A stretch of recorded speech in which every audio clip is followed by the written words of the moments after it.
Good afternoon, students. I'm going to start this session, and I'm sure others will join in.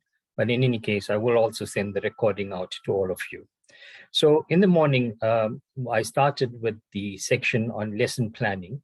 And as I said to you, lesson planning is one of the most important things in this module. It prepares you for the classroom, and it teaches you how to perform in the classroom. So because it's such an important section, I've decided to continue with this session now. So when we looked at the PowerPoint slides, let me just share the screen with you. Yeah, so very quickly, I just want to summarize what we did. We looked at two prerequisites. In other words, what are the things you need before you start your lesson plan? And that is the CAPS document for your subject, as well as the textbooks for the subject and for that particular grade. So those are the two important things that would help you to prepare your lesson. The CAPS document is, you use it to select your topic, and it also guides you in terms of the resources that you can use to teach that lesson. It guides you in terms of the concepts that you need to teach under that topic, as well as the content. The textbooks, on the other hand, also there's two types of textbooks. There's a teacher's guide and there's a learner's guide. The teacher's guide gives you information about what kind of teaching strategy to use. It gives you ideas of how to teach the actual topic. It gives you ideas of what kind of resources that you can use, whereas the learner's guide has more activities for them. So they're very, very useful in preparing your lesson. So before you start writing your lesson on the actual lesson format, you need to do what is called a draft lesson plan. And for the draft lesson plan, we use what is called a spider diagram, right? So, and I'm just going to share the spider diagram with you. Right, so I sent this template to you in the morning. So you can use this template for your spider diagram, or if you want, you can create your own.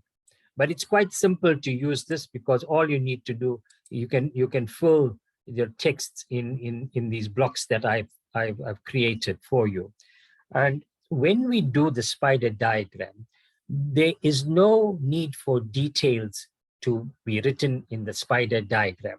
I'll just give you an example. Let's say the topic is, and this is the example lesson plan that I sent you. The example lesson plan that I sent you is on business studies, right?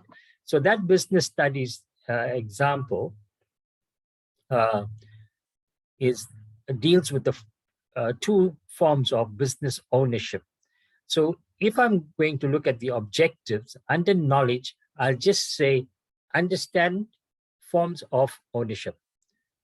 Skills, I will say they must be able to create a chart for the two forms of ownership. Values, they must be able to understand the legal aspects of business for the rest of their lives, right? So very short sentences, and or just a word that should go into these blocks. You're not going to put in long sentences here. Just one word which will help you when you are writing out your lesson plan. Okay. I'm not sure what I did over here now.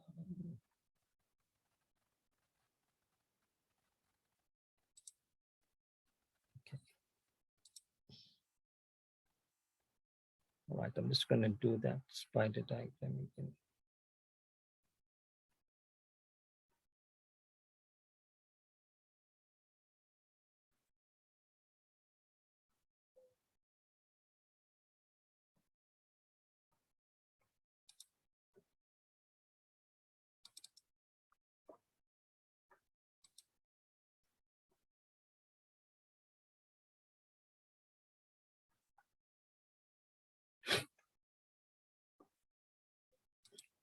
Okay,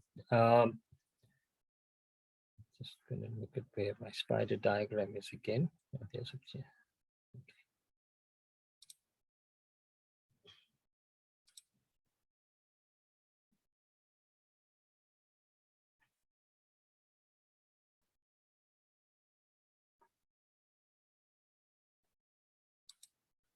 okay, so the spider diagram is something that you are going to be using to draft your, let me just take this out and stop sharing the screen.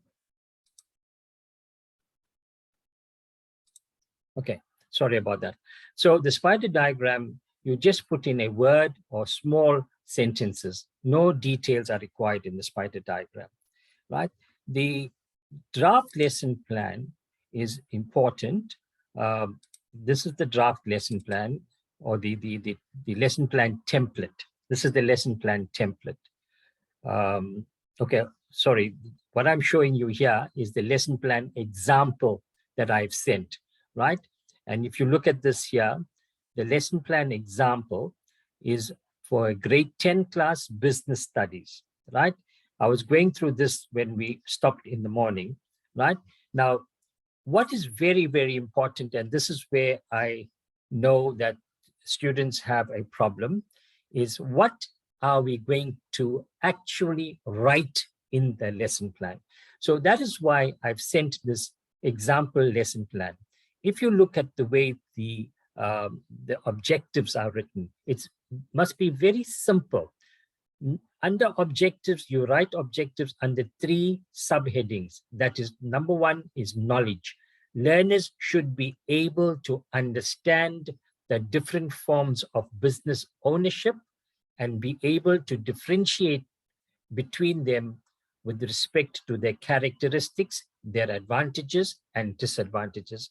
Now, all these words are there in the CAPS document, right? So we need to formulate the objective. Now, look at the words we use to start the objective. Learners should be able to understand. Always start your objectives with those words. Learners should be able to understand. You cannot say learners must know, because you are not sure at the end of the lesson whether they will know what you taught them. Therefore, we use the words learners should be able to understand. That is, after you teach the lesson, they should understand the forms of business ownership.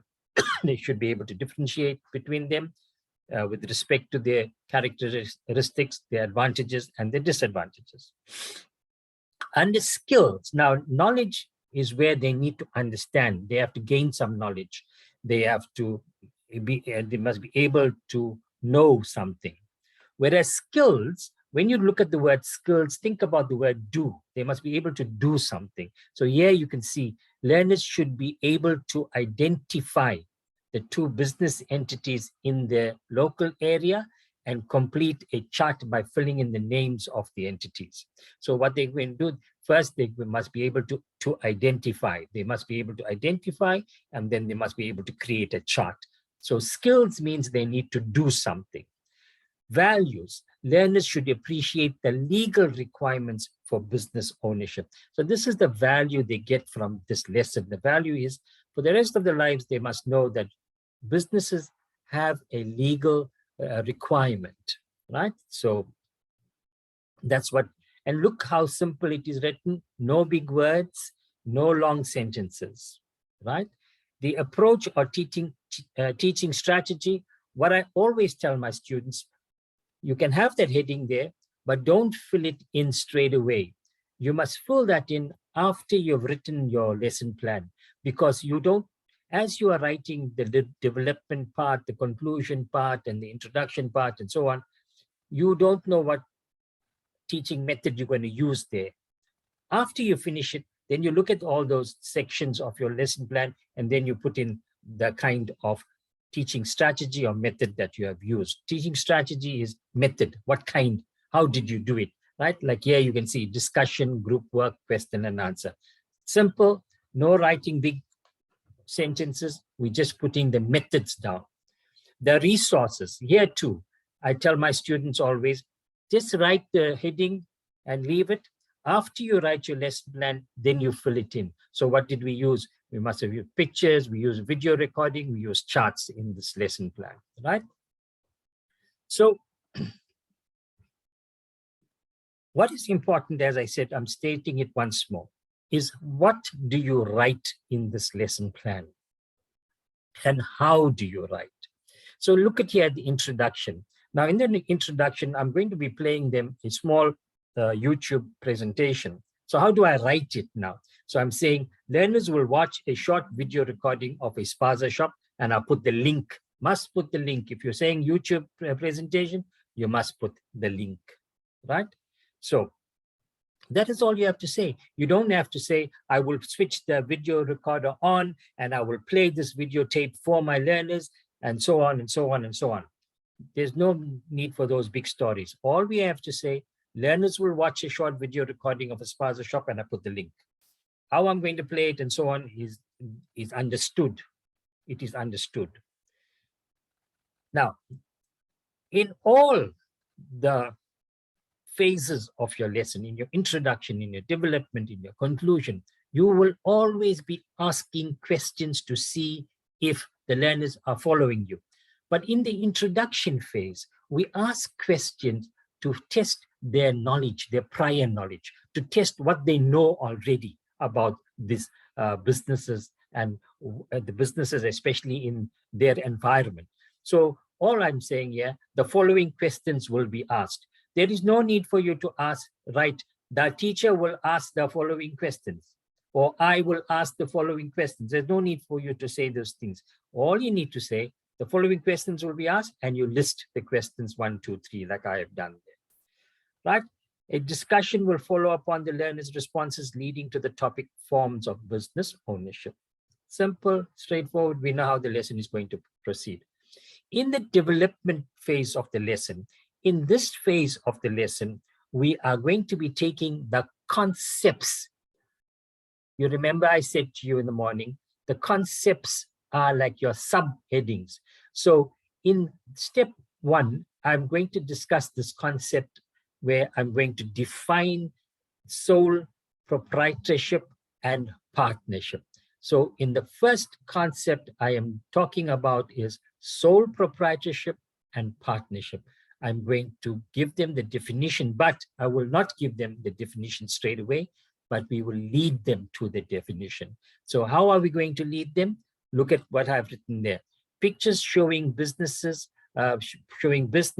which are owned by one person and a group of persons within the learner's environment will be displayed. The following questions will be asked to encourage discussion. Do you recognize these businesses? How many persons own the businesses? Which type of business do you prefer? So you can see even in the questions I have a variety of there are different levels of questions there. Now, what is important here is that although I said definition of sole proprietorship and partnership, I am not giving them the definition, but I am leading them to the definition. And one of the things that helps me to lead them to the definition is using resources. Here I've used pictures of businesses. So by looking at the pictures, they will tell me that is a one owner business. This one I think is run by a group of people, so it will be a partnership. And then we will develop the definition together, right? So following the discussion, the pictures which show businesses owned by one person and a group of persons, and those owned by more than one person will be grouped together, right? Before defining types of ownership, learners will be given an opportunity to create their own definitions of the types of ownership as depicted in the two businesses. They will then be referred to the definitions as given in the textbooks for the two types of ownership. So you see, you do not just go and take the textbook and read the definition there. They must understand that definition. So that is how you develop your lesson, right? So now we're taking the next concept. The first one with the definition of sole proprietorship and partnership. Now we're looking at the characteristics. So here too, we are going back to the video recording. We're referring back to the resource. We're asking questions, and then we're summarizing the characteristics, right? Step 3, the next concept, advantages and disadvantages, right? Look at what we are doing here. Here as well, we are using a resource. We are using 2 YouTube presentations, right? See how resources help to develop your lesson. And then in step 4, the next concept, we're looking at the differences between these 2 types of ownership, right? So can you see how long the development part of your lesson is? In a 1 hour period, the development part of your lesson should be between 15 to 20 minutes. Introduction will take about 5 to 8 minutes, 15 to 20 minutes for your development, and your conclusion will take about 5 to 8 minutes, and then you must have time for your learner activity as well.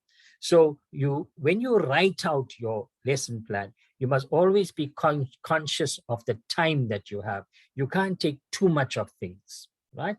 So after the development comes the consolidation.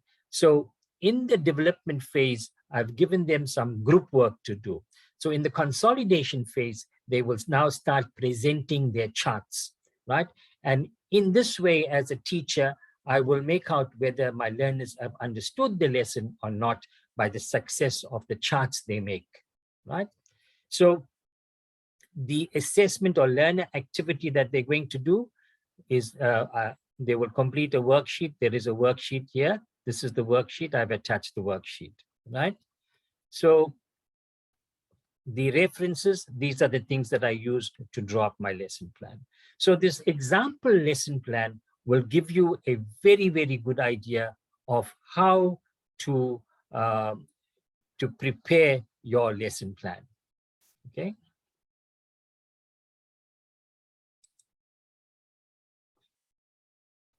Okay, let me just go to the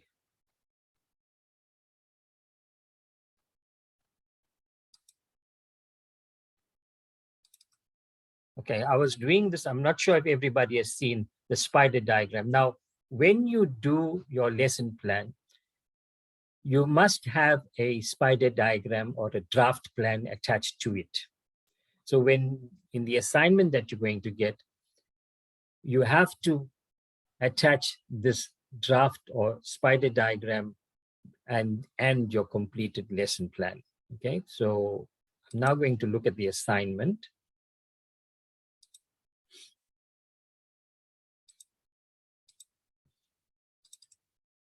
Okay, so what are you going to do? You're actually going to be writing 2 lesson plans, right? So it says here, assignments 1 to 3 lesson planning. Okay, don't worry about number 3, but I will tell you about that just now. So it says, design a lesson plan using the required lesson plan structure or the lesson plan structure template, right? That you know, the one that I've given you. Your lesson plan, it depends on what phase you are teaching in, whether it's FET, senior FET, intermediate phase, or foundation phase. So it will be in your specialization subject, in one of your specialization subject. So if you are doing, for example, if you're doing dramatic arts for senior FET, so don't go and do a grade 12 lesson, choose a grade 10 lesson, right? And what you need to do is you need to look at the CAPS document for dramatics art grade 10 and look at that, and you've got to pick a topic from there, right? So you will take your topic from the CAPS document and you will take the concepts under that topic. So you will prepare your first lesson plan, and I'm advising you to study the example lesson plan that I've given you when you are writing your first lesson plan. You will do the first lesson plan and you will submit your first lesson plan to me by Friday, the 11th of March. So lesson plan 1 comes to me on Friday, the 11th of March. What I will then do is mark your lesson plan 1, and I will mark your lesson plan 1 to guide you. The marking will be done more to guide you as to how you need to improve on the lesson plan. And if you have done it well, we will give credit for that as well. So we're going to look at how you write a lesson plan. This is the first time that you're writing. So it's your trial lesson plan 1. And then I will return lesson plan 1 to you. After I return lesson plan 1, then you will prepare another lesson plan 2, in any one of your specialization subject. Now, this lesson plan 2 is an important one, because what you will be doing with this is that you will be teaching certain sections of this lesson to me. So I will tell you more about that, and it's here in the assignment, but I don't want to confuse you with that. All you now focus on is preparing the lesson plan. So lesson plan 1 will come to me on the 11th of March. I will mark it and return it to you. Thereafter, you start with your lesson plan 2, which was due on the 17th of March, which is next week, right? And then I will tell you about the presentation a little later. I'm not going to spend too much time. There is no lesson plan 3. According to this sheet, they've got the lesson plan 3. Don't worry about it. There's no lesson plan 3. You're only going to do 2 lesson plans, okay? So your assignment will be on a topic in your specialization subject. Look at the CAPS document. Try to get the textbook for your particular subject and grade, and then prepare your lesson plan. Remember, the lesson plan must come accompanied by a spider diagram, okay? So that is important. Let me see if I missed anything out.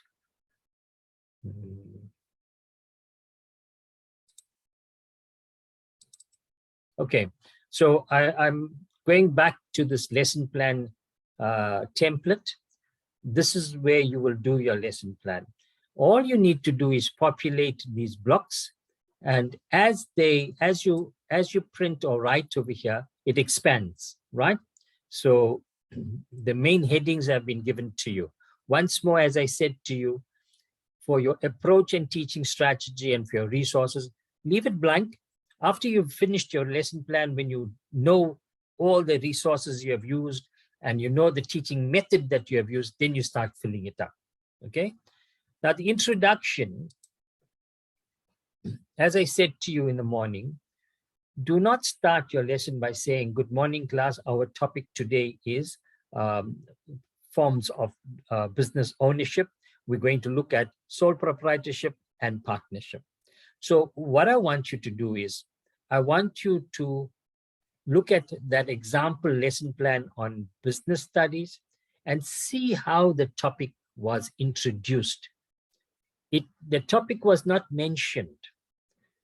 We started the lesson off by showing a YouTube presentation, and questions were asked on that. And then the learners were led to the topic. So you must think about ways in which you can lead your learners to the topic. For example, if you're doing, let's say you're doing mathematics in a grade 7 or 8 class, and you want to talk to them about shapes. Now, one of the ideas I can give you about that is, you don't have to do all your lessons in the classroom. You can say you will take the learners outside the classroom, and they will look at the shape of the football ground. They'll look at the shape of the netball ground. They'll look at the shape of the buildings, right? And they will identify various shapes in their environment. You can go outside with a little notepad and they can write all the shapes that they see. And then you come back into the classroom and then you start your discussion about different types of shapes, right? So you do not tell the learners the topic in the introduction. You lead them to the topic, all right? So this is the template that you will write your lesson plan on. As I said to you, the development part must have the content. Now, one of the important things I need to tell you, you cannot copy things from the textbook and write it here in the development part. Development or the lesson plan is not notes. We do not write notes in our lesson plan. The lesson plan is a guide to you as a teacher as to how you are going to teach the lesson. That's what the lesson plan, the content, we've got the content in the textbook. We've got the content on the internet. What we want to know in this lesson plan is how are you going to teach that content? So if you look at that example lesson plan that I showed you, and I'm going to just show it to you again.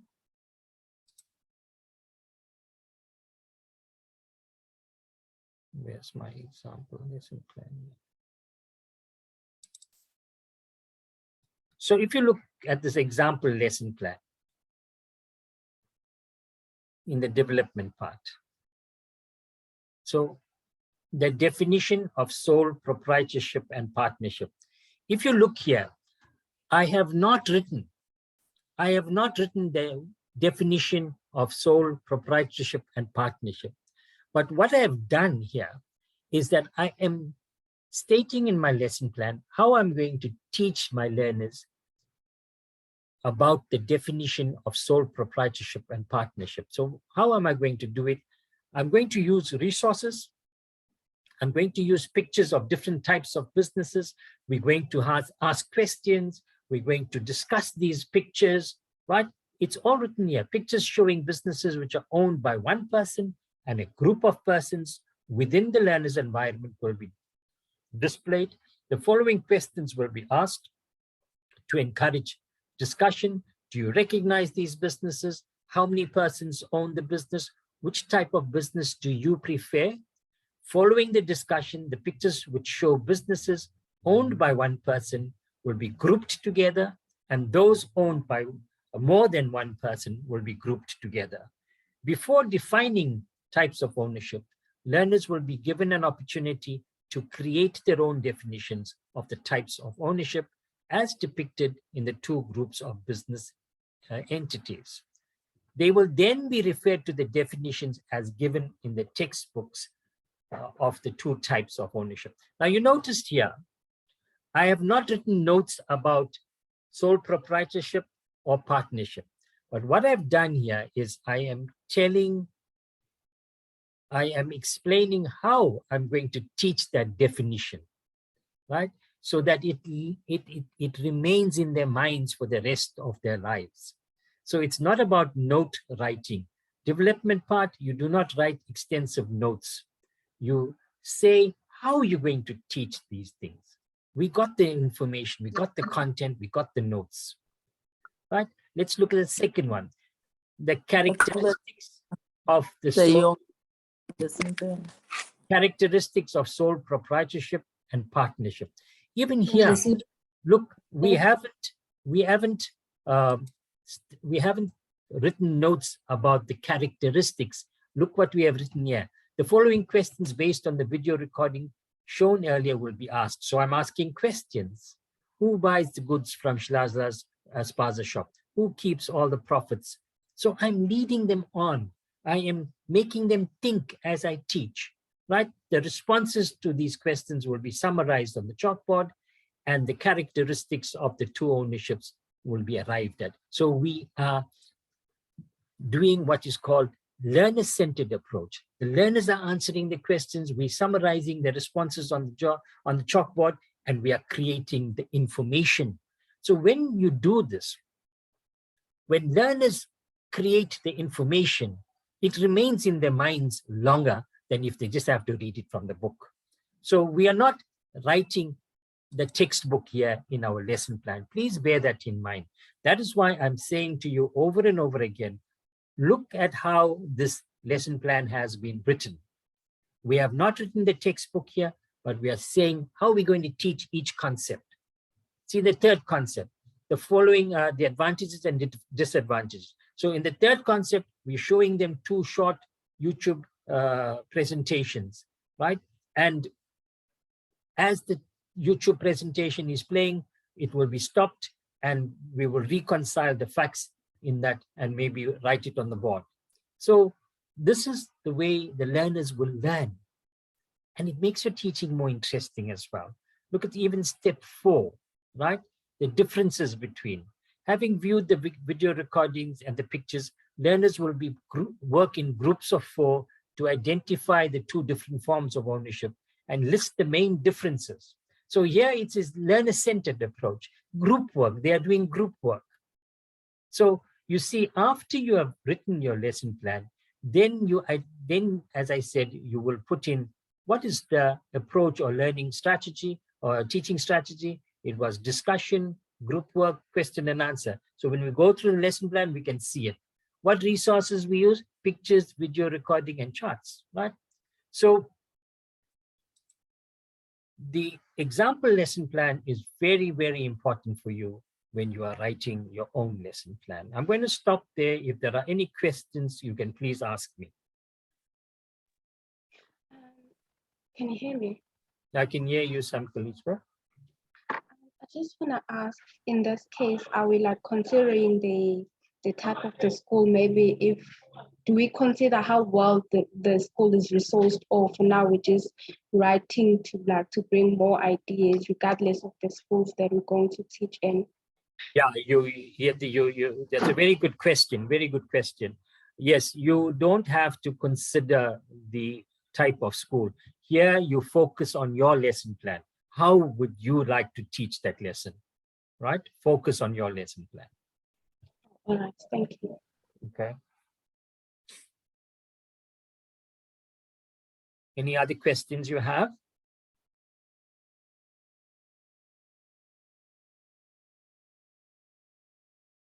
Okay, so if you don't have any questions, then I will stop the meeting and give you time to get on with your work, okay? But as I advised you earlier, try and get the textbook. See if you have friends or relatives who are teaching or, in the school situation where you can borrow the textbook for your lesson plans, okay?